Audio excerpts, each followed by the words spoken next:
Good afternoon. Welcome to EdSat Network. Friend, as you know, we organized 3 lectures on soft skills.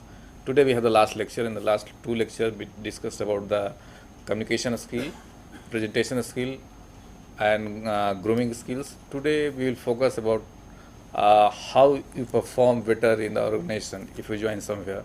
There will several situations will be offered, and you have to handle them, and you have to prove yourself the best out of the remaining persons. So I hope these are very essential topics. You will come to know how one can take the challenge, perform better, and prove the worth. And before that, there are very essential things: how to dress, what are the way of talking, etc. are required. If you don't know, the organization people will not offer you to the responsibility or the other things. So these are the basic things we'll also talk today. And for discussion on this topic, we have in the studio the same resource person, Professor Rohan Ugrani, management trainer and corporate communication experts. So on your behalf, I welcome Professor Ugrani for the set lecture. Welcome, sir. Thank you very much, Mr. Kumar. Very good afternoon, students. As we have been going through the soft skills training, the understanding in the last 2 days, today being the third and the last leg of this session. In this session, we will cover the expectations of the corporate world from the young qualified professionals. Now, as we been working in the corporate for quite some time, like whether it's me for 2 decades or whether it's your parents or you have seen your teachers, everybody who works in an organization usually believes that a basic qualification that one has acquired in any field of activity, whether it's we call it, say, in the olden days it used to be the two main professions were the ones which were promoted very aggressively, that was engineering and medicine, and on the other hand there were general qualified people also, whether it's BA, BSc or BCom. So from the perspective, I mean, if you go back say 20 years or 30 years back, people used to believe, and even today also, that acquiring a particular qualification, whether it's a journal qualification or a technical qualification, is sufficient to get inside or get into a corporate or get into a company or get a job, and that is all that you require. And then after that, it's your performance that will take you through to your career, and depending upon your caliber, your talent, your value deliverability, you will succeed, or say you will rise in corporate. But today, the world has become extremely competitive on one hand. On the other hand, it has become extremely global in nature. What does it mean? It means that for one particular job, one particular, say, career in an organization, there are many people who are vying for it, competing for it. On the other hand, we as a country, I mean, as India, not only India, but every other country in the world, they are now far more closely linked with each other. So therefore, the influences of the global practices of working and doing business have become commonplace in virtually all countries. Put simply, today today it's very difficult as compared to 20 years back. Now let's understand this very clearly. Compared to what 15-20 years back the people used to do is to acquire a graduation, and then graduation used to be a kind of a passport to a job, whether you do a BA, BSc or BCom, and BCom will usually go into a commerce field or whatever. And the other fields of profession used to be engineering or medicine.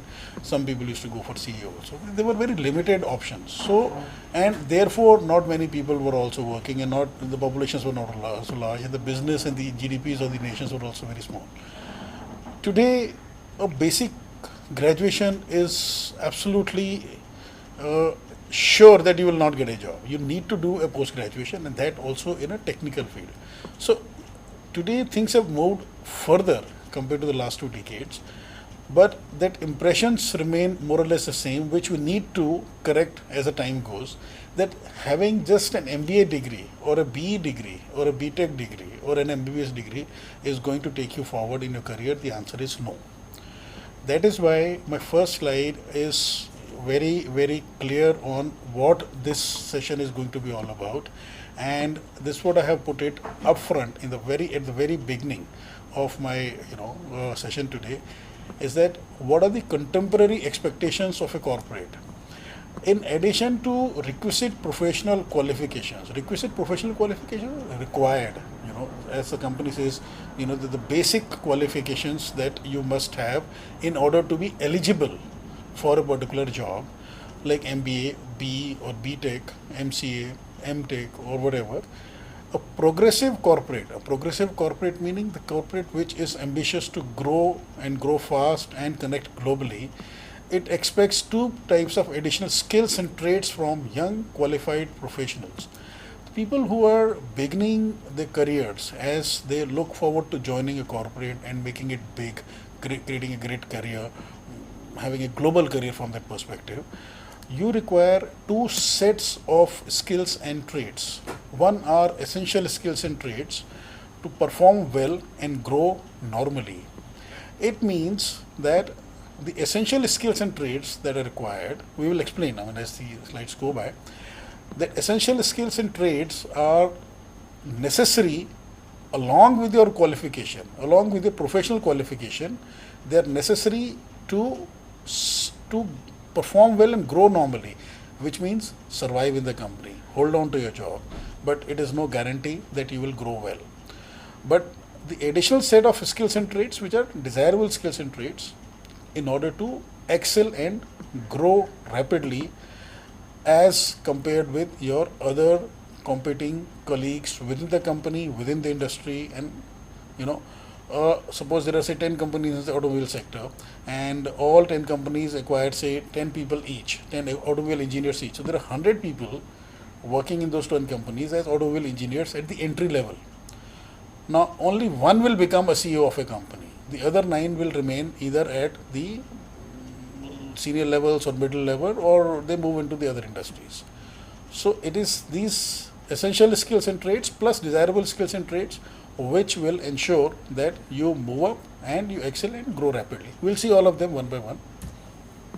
Okay, what are essential skills and traits? They are basic soft skills that includes excellent communication skills. We have already spoken or discussed that in our lecture on 8th May, day 4 yesterday. And the second essential basic soft skill is personal grooming skills. I think that also we touched upon yesterday as a part of our session on the other skills that are required. And the third is group discussion or meeting skills.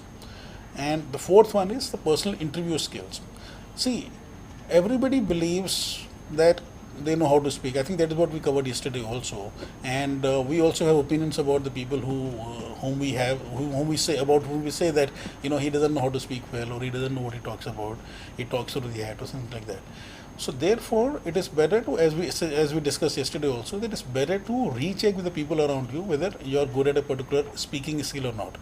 In GD and meeting skills and in personal interview skills, it's very important because they are your final entry selection process.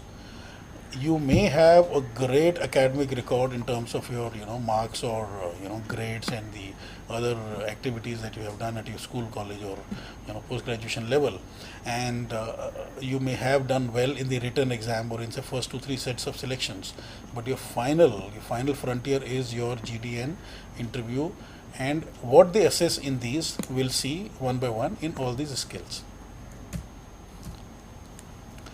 Communication skills we will not discuss in great detail, as we have already done day 4 yesterday, but they include, I'll just touch upon it in a very short manner, as just for the benefit of the people who could not attend or could not see the session on 8th May.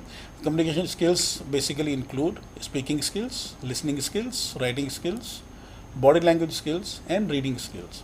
Out of these 5, I'll just simply share few details about the first skill. I think others have been discussed very much in detail. In fact, all of them have been discussed in detail day 4 yesterday. Speaking skills are most important because that is your post your look when you meet someone, whether it's an interview or generally also in any environment. Post your look from head to toe. The next judgment area for the people whom you interact with are when you start speaking to them. And what is important in speaking skills, the first and foremost, is your ability to construct sentences, sentence construction skills. Lot many times we have noticed that the people have a problem constructing sentences. They don't speak in complete sentences. They speak either halfway, speaking few words, assuming that the other person will make out the meaning by just attaching meaning to those few words, which is at times becomes very difficult for the listener. And on the other hand, the words that are spoken in sometimes are very repetitive in nature. So one needs to learn from either an institute or from an expert the sentence construction skills, how to construct a sentence and how to deliver that also. And the second part of the speaking skills is your vocabulary strength. Vocabulary is the vast knowledge of words, different words. Using the same word again and again in a sentence puts people off. You also in a way convey your weak repertoire of words, weak the armory of words, and people generally tend to assume that okay, you only know these two, three, four words, and then you keep repeating them in every sentence, and you have no knowledge of the vast, or say for that matter, the different words meaning the same thing, and you can't use them also. That is very important. Vocabulary has to be very, very large. Third, extremely important, is pronunciation. We are not an English speaking nation, we are a Hindi speaking nation, and as a Hindi speaking nation, we also have a lot of regional languages also which have an impact on our pronunciation. So what happens when, say, in a country like India, when somebody is born, a child is born, and when he starts speaking, so his first exposure to the language and pronunciation begins with the mother tongue. What he learns is his own regional or his mother tongue within the family. And as he starts going to the school, there he learns the national language Hindi and the English. Now, English sometimes begins little late in the schools, barring public schools or say those premium or the superior schools, where expensive schools I would say, where it begins from the day one. But in lot many government schools, the English begins somewhere in the later stage of fourth or fifth. Now, English is not our language, but please understand, this is our business language. Even in India, it is a business language. Nobody does business in Hindi or any other regional language. Very rarely, very rarely. And if you're looking at a career, a global career, this is an extremely important language to learn. And my take on this particular aspect of speaking skills is that English must be spoken in the manner English is spoken. Like we speak Hindi in the way Hindi is spoken. We are a Hindi speaking nation. We speak our mother tongue or regional languages in the manner it is spoken. But I have come across many people, I'm sure you also would have come across as many people, that people who speak, majority, a large number of people speak, Indians speak English with their local accent or with their regional accent. Like a South Indian will speak in a particular manner, which will give away the fact that he is from South India. A North Indian or an East Indian also will give away, or say give away, meaning it'll become very clear that he is which part of the country he belongs to. Pronunciation is so important that it should not, pay attention. I mean, the best way of say improving your pronunciation is to pay attention to, say, people like newsreaders on the TV channels, whether it's a Hindi newsreader or an English newsreader. They are trained to speak in a very, very neutral and use correct pronunciation for every word that they speak on the TV. So looking at them and emulating them is one major method of improving pronunciation. Now, for example, I mean, this is something which I'm taking a little more time on because it's very important. When you speak, then the other person should be impressed with your speech rather than should put you in a particular category. Okay, he is from that background. For example, if I were to use a very simple word, fan. We use fans in our homes. We have, it is a very simple word, 3 letters, F-A-N. Now, one can pronounce it as a fan also, and one can pronounce it as a fan also, and one can pronounce it as a pan also. Both in an environment like our country will not be objected upon so severely, but if you're operating in an MNC environment, this will be taken with a lot of seriousness, that what kind of profession expertise that you have while speaking the business language, which is English, whether it's in India or anywhere else in the world. So please pay attention very seriously to your own pronunciation. Either you improve on your own or take professional help, but it must be done in order to make it big in the corporate world. Next in the speaking skills is avoiding usage of other languages. Again, okay, let's not, we'll not go very deep into this, but I'll give you a very small example which will put things in perspective. See, a lot of people would say, use the word Hindi words or some other words in the middle of their English sentences. While it may be very, it may be fun, or it could, sound very cool from that perspective in a personal environment, in a one-to-one, or in a colloquial environment, or in a social, or among the friends or relatives, or in a party, whatever. Professionally, in business, in office, dealing with clients, dealing with vendors, dealing with foreign collaborators, this is not appreciated at all. People may not say it on the face that this is not something which you should be doing, but they will communicate through body language, through facial expression, through their any other direct or indirect method, that this is not appreciated, and accordingly you will be accorded that kind of a respect or that kind of a regard in that from coming from the people you interact with, especially at a global level. And last but not the least, thinking in English. Long time back, Navara Times ran a campaign saying that our readers may be, using another paper, English paper, for the additional source of information, say whether it's any the English newspaper, HTTOY, Hindu, or Telegraph, or whatever. But they said most English speaking, English reading newspaper readers, they think in Hindi. We as Indians, we are brought up on a language which is our national language, Hindi, and our regional language, and we learn to read and write Hindi also in our schools. So we get used to thinking in Hindi and communicate in English. The next level, there needs to be a paradigm shift when you begin your career with a global organization. As the time goes, develop the habit of thinking straight away in Hindi, English, so that your thinking and your action, they are in the same language. Otherwise, it becomes very difficult that you first think a solution, think about a problem, give serious analysis in Hindi, and then convert that into English to put into a project report and then present it to the people whom it is meant for.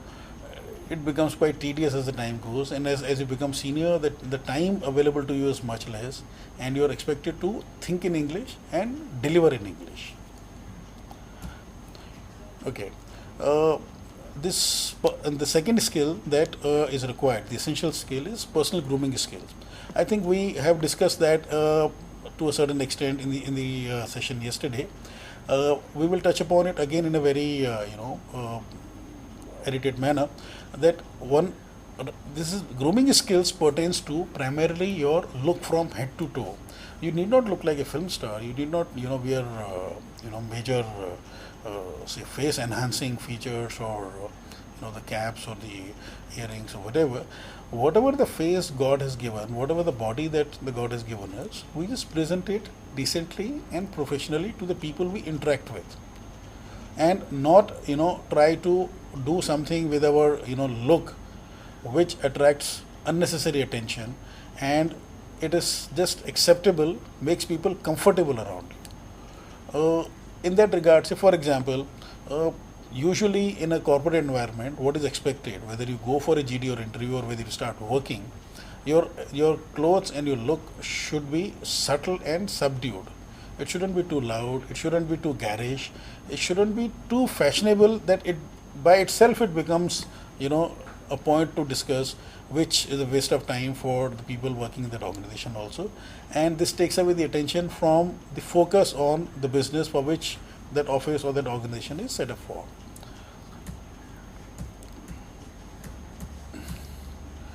Okay.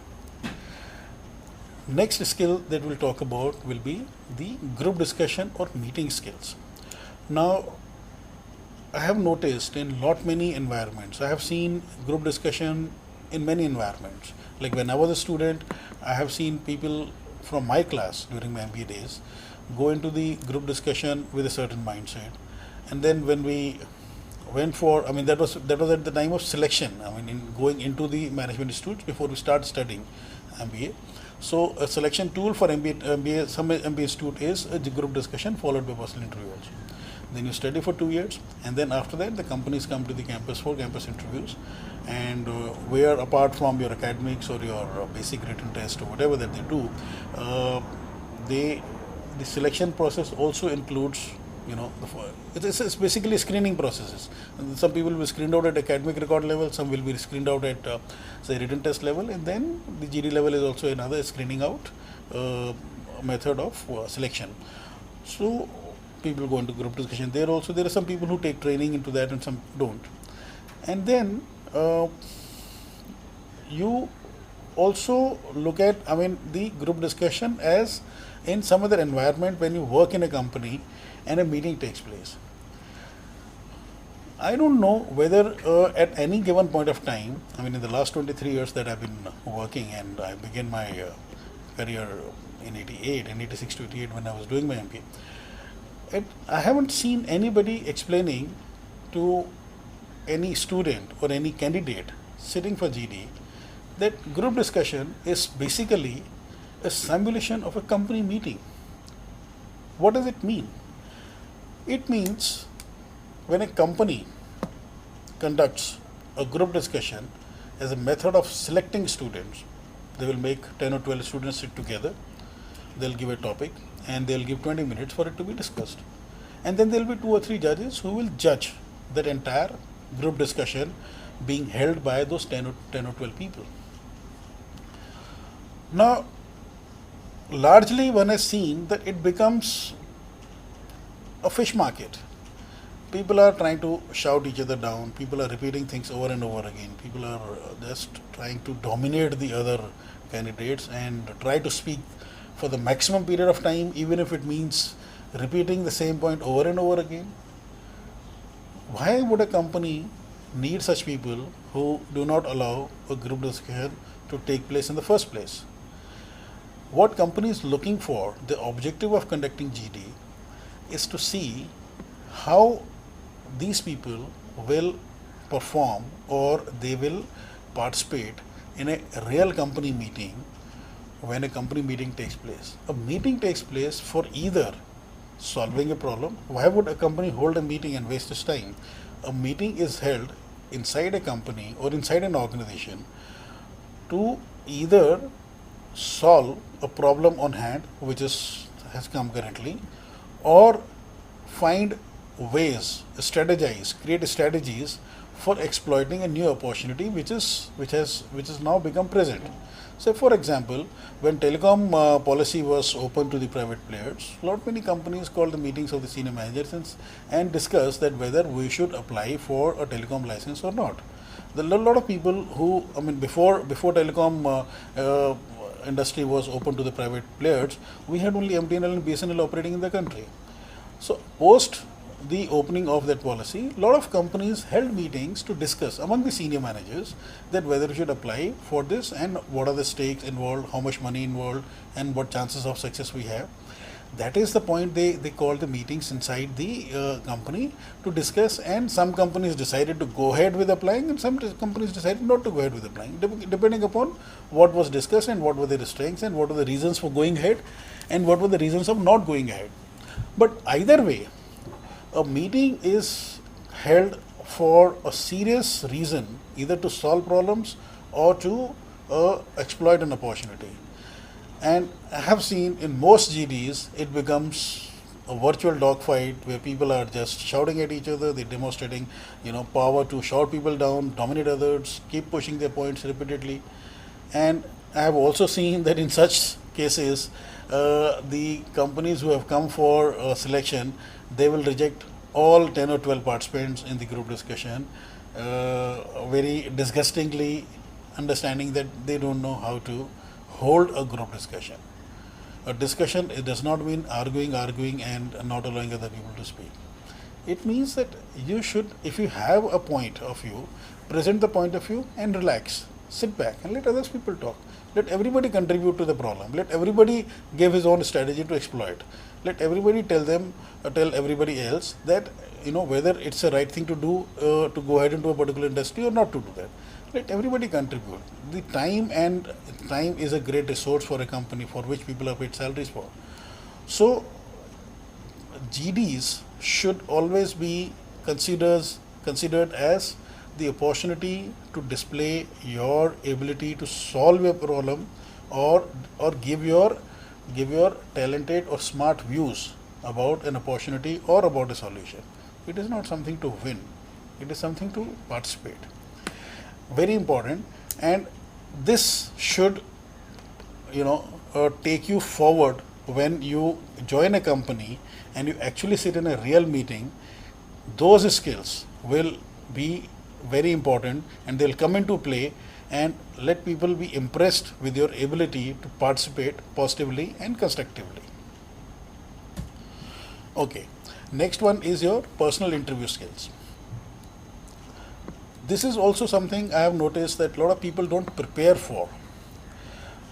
Why shouldn't you prepare for a personal interview? People think that I know my subject, I know my area, and whatever he may ask, I will tell him. There are basic, in any interview, let's look at it from this perspective. A company may have, say, 1 or 2 or 3 or 4 jobs. They get hundreds of applications, and they go through the same selection process. They will first select those applications which are matching the criteria they have published or they have communicated to the people, that the candidate should be an MBA or BE or BTech or whatever. Post that, the second stage would be, they will be calling people for either a written test, or they will straight away go into a group discussion, or they will straight away call for people for the interview. Whether the first, the second and third stage are taken for by the company or not, an interview will definitely take place. There's no getting away from interviews. In such a case, if you have reached the final interview stage, or even if it is a first interview, and some companies conduct a series of interviews also, 1, 2 or 3, depending upon the level of the position and the importance that they attach, or the requirement. They might have say a technical person, or say suppose there is a marketing executive job. So one interview could be with a marketing manager or a marketing team. Another interview could be with an HR manager to look at your candidature from HR perspective. Now, preparation is so critical that it can make a difference between you being one of those 100 being selected finally for the job, or you being one of those 99 who are rejected for the job. Please understand, in our country especially, for every single job, there are many people who are gunning for it, who are going for it, and most people are equally qualified. Probably they're equally talented and probably equally worthy of that particular job. But what happens is that, suppose if I have one job to give, and the qualification is, say, MBA marketing, and just suppose the job carries, say, a salary of, say, 25 or 30,000 rupees for a marketing executive in my company. I get 100 applications and I call 50 for an interview. Now, out of those 50, I find 30 are very good. But I just need one guy, no? So who will be that one guy? All 30 will be equally qualified, say MBA marketing. All will have the same experience. If I've asked for the experience of 1 or 2 years, they will all be, they will be at par with each other, more or less. If I have 30 jobs, I will give it to them. But if I have only one, then how do I select that one? That one should be that gentleman or that lady who has something extra than the others. And what is that extra? That extra is your communication skills, domain knowledge, industry company knowledge, current affairs, and your professional attitude. These 5 are something which cannot be you cannot develop expertise in these 5 areas sitting at home or talking to friends or just reading papers. You require professional help to acquire the professional interview skills, you must be knowing some people, I'm sure you do, who repeatedly fail in interviews. And you also would be knowing some people who repeatedly pass every interview. Have you tried to analyze that what is the difference between these two sets of people? The people who succeed normally are those who do not commit the mistakes of those people who fail repeatedly. First and foremost, communication skills. We already talked about it. I think we talked about it day before yesterday also. We talked about it in the earlier part of the session also. Usually, lots of people, my experience, I don't know why I'm so negative on this, but lots of people I have noticed that they take communication skills for granted. They think that they speak very well, they're great listeners, their writing skills are excellent. The answer is no. Even today, after 23 years in this business, I still feel that I need to improve much more. Much more. Every day should be a learning process. Every day you should look at, even today I look at the newsreaders of Hindi and English channels to see if there is something which I can learn from them. And they're decidedly very, very good. And they're doing their job day in and day out. So this is a lifelong process of improvement. Communication skills, you can never be 100% perfect in them. And the more you practice, the better it would be for you. And domain knowledge. What is domain knowledge? Domain knowledge is the expertise that you have done your basic qualification in. A lot of people do MBA. They do marketing. They do marketing specialization. They do HR specialization or finance specialization. 80% of the cases, this is what my personal research is, that they are doing, for example, MBA, the way they've been studying their school and college level studies. Fortunately or unfortunately, in our country, for that matter, in other parts of the world also, why blame our country only? School and college studies are totally different from the professional study that you undertake when you do a professional postgraduate course like an MBA or B or BTech, whatever. But there is an absence of a proper orientation when a student actually enters an institute of higher education to do his post-graduation in a professional domain. What does it mean? It means that when you're in 12th, up to in your school days, or in your college for that matter also, there is a particular way of delivering the education. And what is that? It's textbook oriented. There are tests involved. There are different assessments involved, and it's marks based. And there's a focus on attending the classes to a level of 75% or whatever. They all are right. They're not wrong. They all are right. But over a period of time, students especially, they have found a way around to beat the system. And what is that? If the focus is on marks, acquiring marks, and the acquiring a higher number of marks is a reflection of a student's talent, then there are ways and ways to get higher marks without having talent also. I will not elaborate on that particular aspect because everybody knows what I'm talking about. There are talented students who acquire good number of marks through their talent, and there are quite a few students also who acquire a higher number of marks without having talent also. We have seen that film called Three Idiots, and how people like Chatur, they get marks by cramming it up without understanding the aspect of that particular knowledge, and they just smug up the things and then they acquire marks.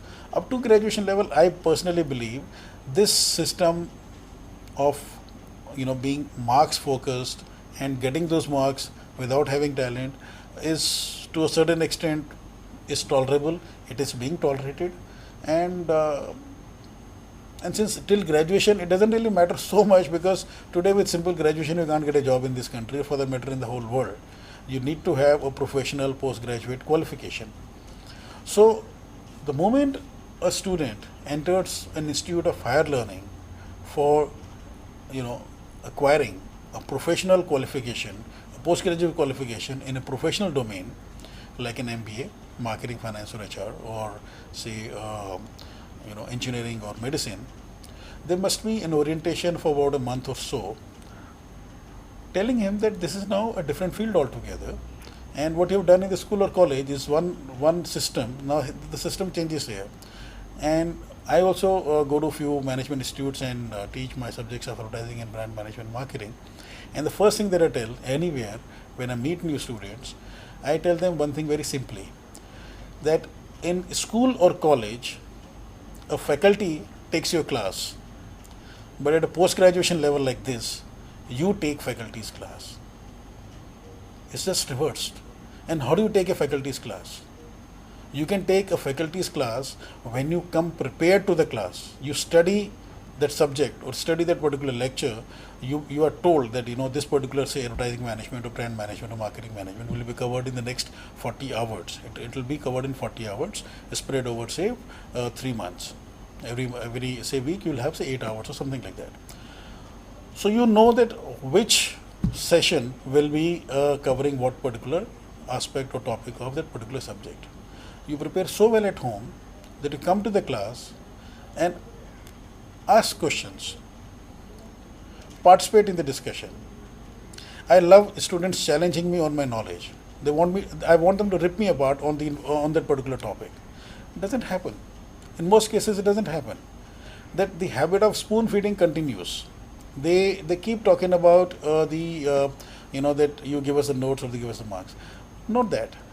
Why I'm spending so much time on this particular aspect, because in the interview, the interviewer is going to ask you questions about your domain knowledge, and at the end of 2 years of MBA, if you have not acquired the knowledge about the management subjects or your expertise subject, he will ask you 2-3 questions, and if you don't answer properly regarding the domain knowledge, he will not ask a fourth question, and he'll tell you, thank you so much, we'll get back to you, which is a very polite way of saying that we have rejected you. Because also understand the responsibility of the interviewer. The interviewer is an employee of his company. He is carrying a responsibility. He has the accountability. He has the answerability. He can't be selecting someone who's mediocre or inferior and giving him a job in the company, and few months down the line, if that employee, because of his inferiority, is not able to perform, he will be questioned that what kind of inferior candidate you have selected for this job, whom we are paying him so much money, so many perks, so many facilities, and we are risking our business. So an interviewer is not going to select. I have known many management institutes where the companies came and without selecting a single student, they went away. They wrote in the feedback that the student quality is not so good here, and we will not be coming here again. Now, what is the point? So please, you have to focus on the domain knowledge. You are responsible for raising your knowledge so much that you should be very confident that when the interview is taking place, you should be able to answer every question that is fired at you. Please the interviewer, so that they may or may not select anyone else, but they must select you definitely. Another thing that impresses the interviewer is the industry or the company knowledge, the company that you're going for the interview for. Today, your generation is so fortunate that all information is there on the internet. You need not even know the website address of that particular company for whose interview you're going for. It does not take much time, just 1 or 2 hours, maximum 4 hours, or depending upon your interest. Simply, you can Google that company's name and go to the website, and that website will have a lot of information about the company. When the company came into being, who are the founders, what all they began with, where all they operating from, where all they have offices in, what is their position among their competition within the India, globally, how they've been growing, who are their collaborators, what are their future plans. Just eat up everything about that company, and somehow either ask directly, or if it's not asked directly, somehow smartly weave that information into your answers in the interview. It will impress, it will please the interviewer so much that he is already into my company. he's interested, he's passionate about my company, he already has acquired the information. It doesn't take much time, doesn't take much effort also.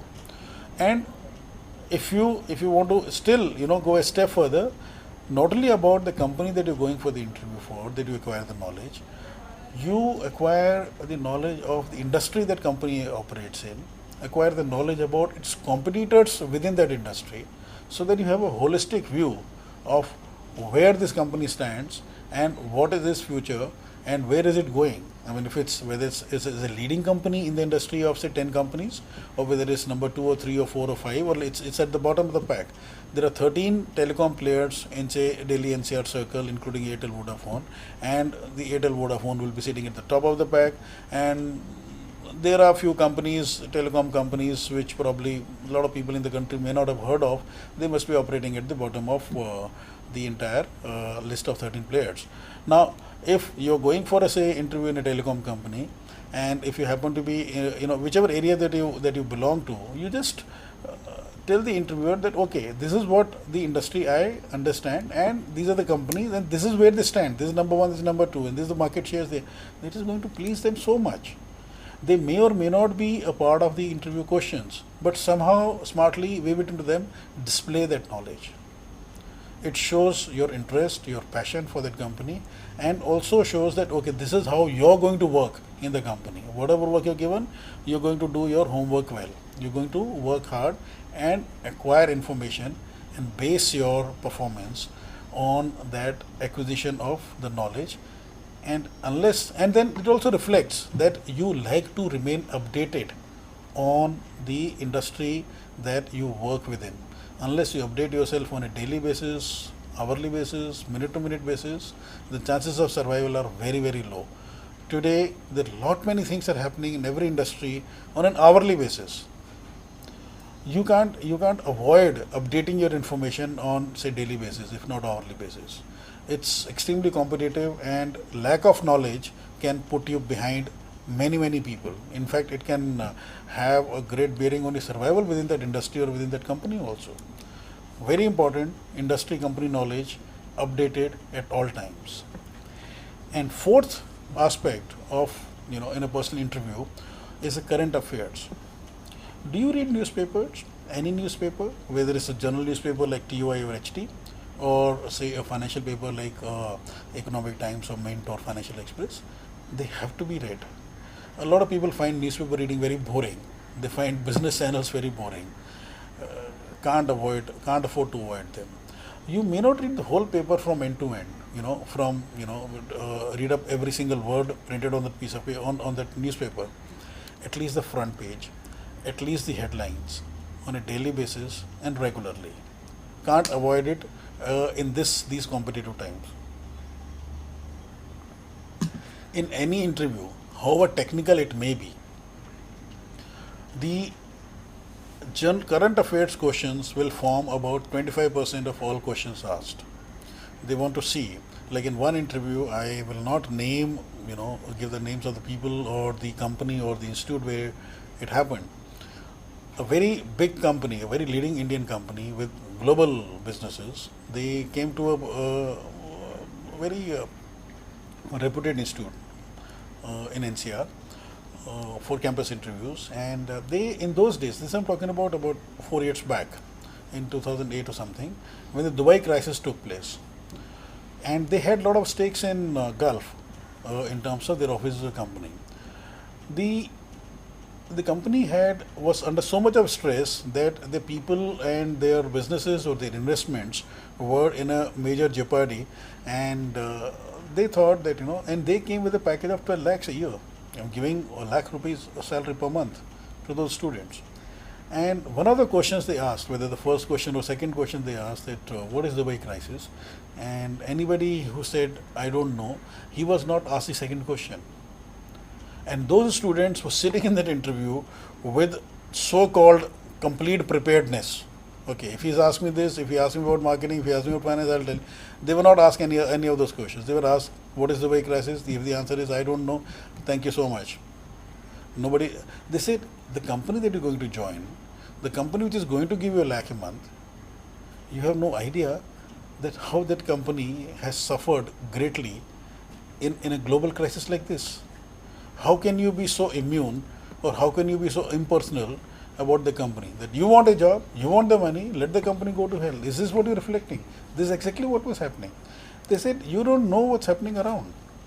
And the company that you going to work for, you don't know what kind of major trouble it is already in. And despite the fact that they were in trouble up there, they were coming to that institute with a package of 12 lakhs a year. And they had 4 or 5 positions. They didn't pick up any. They couldn't find a single student who knew about that crisis. It was a very big global crisis which had affected lot many countries, including India.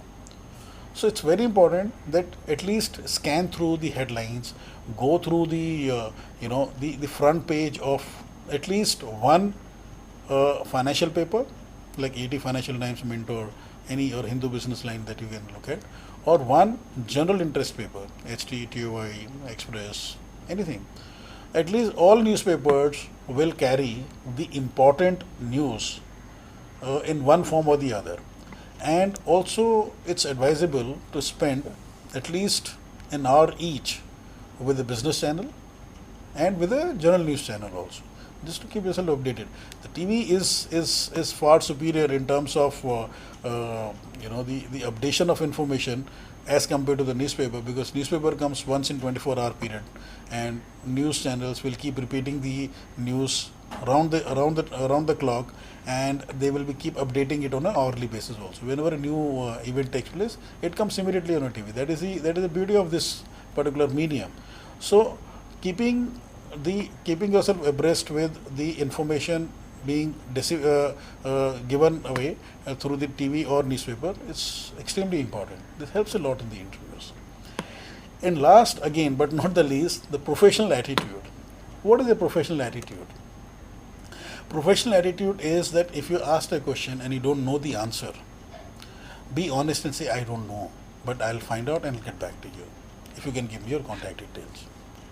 But I have seen 90% of the candidates, they try to give some answer or the other, hoping that this will, hit the bullseye. No, the person who's asking you that question, he's way ahead of you in terms of knowledge. He's far more expert. He's far more experienced. He's far smarter. There is no way you can fool an interviewer by giving any vague or any wrong answer and hoping that you will get away with murder. Absolutely no. Absolutely no. Somebody who's asking you a question, definitely he knows the answer of that question. So if it is not matching his knowledge, obviously he will get an attitude, okay, if you don't know something, which means not knowing something shouldn't lower your confidence. There is nobody in the world who knows everything about everything. There's nobody. Yes, but if you answer 8 questions correctly out of 10, and on 1 or 2 you say, okay, I don't have the complete knowledge, or I don't have enough, or I don't have full knowledge. I know half of it or part of it. Being honest is professional. Being honest is not foolish, as most people believe so. Tell them, because he's going to find out. He's like a police inspector. He's like a CBI inspector. He will know exactly whether you're telling the truth or not. So there's no point trying to fool him and jeopardize your chances of success there. Absolutely not. It is very important that not only you communicate the correct thing through your right answer. Equally important that you should also communicate something which you don't know, but also let him have your positive attitude also, that I don't know, I'll find out and I'll get back to you if you give me your contact details, whether it's email or phone number or whatever. That will be appreciated. Secondly, in the professional attitude that comes in, never argue with the interviewer. If he says something, he may be saying something deliberately just to give you a counterpoint, and in the counterpoint you may just put across your point as a part of the discussion, but never tell him that he's wrong. Never tell him that you will continue to believe what you believe. Simply you could say that this is my point of view and leave it at that. He will appreciate that. Okay. Another part of the essential skills and trait would be the basic traits that a person should have. Honesty, integrity, hardworking attitude, no clock watching, when you work, focus on contributing expected values to the organization, thereby justifying your existence. Now, these basic traits, some of you may feel that they are not very critical, but from an organization point of view, if you are the employer, if you are the boss, you wouldn't like your employees to keep looking at the clock and whether it's turning 6 and then he should go home. Integrity, honesty, these are extremely highly valued traits. But more than that, what desirable skills and traits one must have to excel and grow rapidly, that you must have excellent presentation skills, which you covered yesterday, public speaking skills. You should be able to extrapolate your presentation skills and talk to a large gathering. People skills. When you work in a company, you work with people. You don't work only with the walls, ceiling, and the computers or the tables. How do you interact with the people is extremely important. And leadership. Leadership is not about power, it's about responsibility. You acquire the leadership when people start having faith in you. They look up to you for solutions, they look up to you for their solving their problems. And the other aspect of desirable skills and traits is the desirable traits that one company is looking for. It requires a very high level of sensitivity about the overall professional environment of your organization, keeping ears to the ground, and a never say die attitude, perseverance. If you're failing in something and if your approach is right, continue your efforts to achieve your objective. Love for challenges, which includes having innovative bent of mind. Don't move away from the problem or the challenges that come your way, whether it's during the course of acquiring a professional career or when you have actually started executing your career and you're a part of the organization. A challenge comes through, never run away. Develop an innovative bent of mind to meet those challenges successfully. And last and the equally important desirable trait is a burning desire to succeed. It should always be, you must be passionate about going ahead and solving the problem and moving on to the next problem, not staying with the same problem or not being afraid of the same problem. Solve it and move to the next problem, because problems will keep coming, they will never end in life. So what is the moral of the story? The moral of the story that I have learned in my 23 years of my professional career, that you work like a tiger and you enjoy life like a tiger as well. This is based on one observation or one insight that I have acquired in my over 2 decades of experience, is that I have noticed a lot of people while they're working, they're thinking about enjoyment, and when they're enjoying, they're worrying about the work. Not to be done. When you work, then you work professionally and forget about enjoyment, and when you enjoy with your family or on a vacation or whatever, then not worry about the work. There are people who will take care of it also. And don't chase success, chase excellence, and the success will have to chase you. Reverse the order. Chasing success? No. Chase excellence. Success follows you. And the second part of the moral of the story? See, this is something which is very close to my heart also. A lot of people believe, and a lot of students have shared with me also, that they feel that, all that is being talked about in terms of hard work, honesty or integrity or these things, there are shortcuts to success also. So this is based on that reaction from some people whom I have interacted with, that you can achieve success through politicking and psychophancy. Politicking, leg pulling, psychophancy, praising the people who are in power of some kind of power, whether bosses or whatever, as opposed to hard work. Because a lot of people say, who will do the hard work? Let's do politicking and psychophancy and move up. Since you can achieve success through politicking and psychophancy as opposed to hard work, but nobody will respect you, not even your family members. Even your family members know how you have achieved success, even though you may have a comfortable or luxurious lifestyle. And last, again but not the least, acquire the reputation of being one of the best or the best in your profession, and you don't have to worry about it. I think my last point here would be is that, as I firmly believe personally and professionally also, that when you look into the mirror at yourself, you should be able to say that I'm proud of you, because you may be able to, or say anybody in the world may be able to fool anybody else, but you know your truth. You can't hide that from yourself. So whether it's personally or professionally, I think it's very important that acquiring expertise, acquiring excellence through hard work, through smart work, will relax you totally, and you can rise or you can grow rapidly in your career, and you don't have to look back, and always you will be proud of what you have done. I think I have covered this point to a large extent, and if you have any questions or comments on this subject, please feel free to do so. Thank you.